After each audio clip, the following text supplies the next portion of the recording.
The first Ratchet and Clank game was released almost exactly 1 year ago. The game basically just kind of reinvented the platformer in a lot of ways by taking the focus away from like your ability to jump from one ledge to another, and instead putting the focus on weapons and just cool little missions. It eliminated a lot of the backtracking that had kind of become commonly associated with the genre, and you didn't have to go out of your way to collect like a billion little things. For all these reasons, plus a lot of technical ones, the game was an overwhelming success. It was just a fantastic game start to finish. Now, here we are, a little over a year later, and Insomniac and Sony have teamed up yet again to release Ratchet and Clank Going Commando, which is the sequel to last year's game.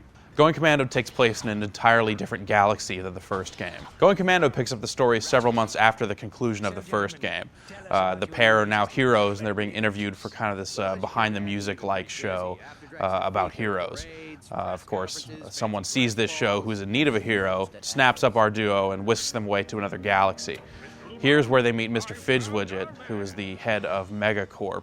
Basically, the story is that an experimental creature, this little kind of furry dude, has been kidnapped away from their facilities, and they want Ratchet to get it back. From there, of course, the creatures turn out to be more than they seem originally. They, of course, turn out to be these horrible, evil things that the company's trying to market as a pet. So it spirals out from there and turns into your basic kind of save the world from peril sort of thing. Since the game takes place in a different galaxy, you'll encounter a lot of different weapons and a whole host of new worlds to tromp around in.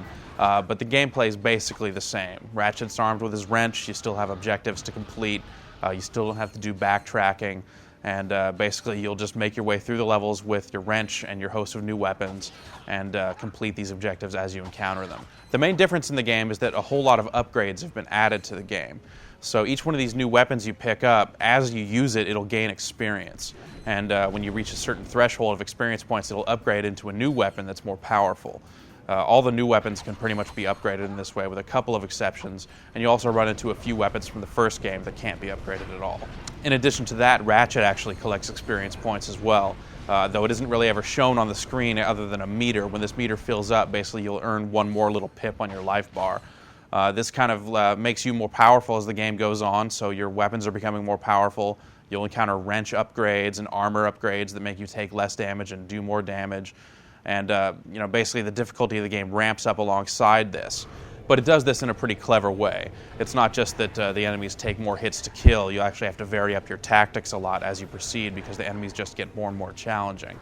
The crazy crab-looking creatures that'll attack you, they're tougher than the early monsters, both in hit points and in their tactics. So you really have to kind of be on your toes as you move forward to stick with it. The game also has some kind of mini-game sort of portions to it. You'll encounter hoverbike racing and some space combat scenes. And additionally, you'll also uncover a ship upgrade area, and here you can go buy more weapons or better shields and things of that nature for your ship that'll make the space combat sequences a lot easier to deal with. For the most part, these mini-games are optional, but each one does have a challenge that is required. Basically, you're awarded a prize for completing the race in first or taking out all these ships, and that's usually an item that's required to continue the story. But from there, you can go back to these arenas and other areas and kind of compete just to earn money, which is a nice touch. Graphically, Ratchet and Clank Going Commando looks a lot like last year's game. It's only been a year, so there hasn't really been a whole lot of adjustments made. There are new spherical worlds that you run into from time to time, and here you actually kind of will take on the role of a giant Clank. And you'll have to kind of punch your way through buildings and take out a big UFO and take out this other big robot. And that's pretty cool. But by and large, the game looks roughly the same. You'll encounter a host of new weapon effects to go with the new weapons. But by and large, yeah, the frame rate looks good. It's a great-looking game, though probably not as impressive as it looked last year.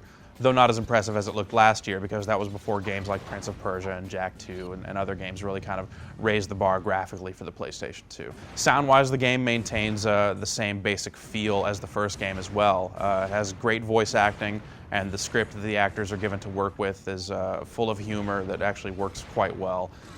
In addition to that, it has kind of the same upbeat, up-tempo music that you'll find in the first game. Some of the tracks are really reminiscent of those songs from the first game. So really, the game really kind of maintains a cohesive atmosphere with the first game. And at times it almost feels like more of a mission pack with some cool upgrades and new levels than a full-on new game.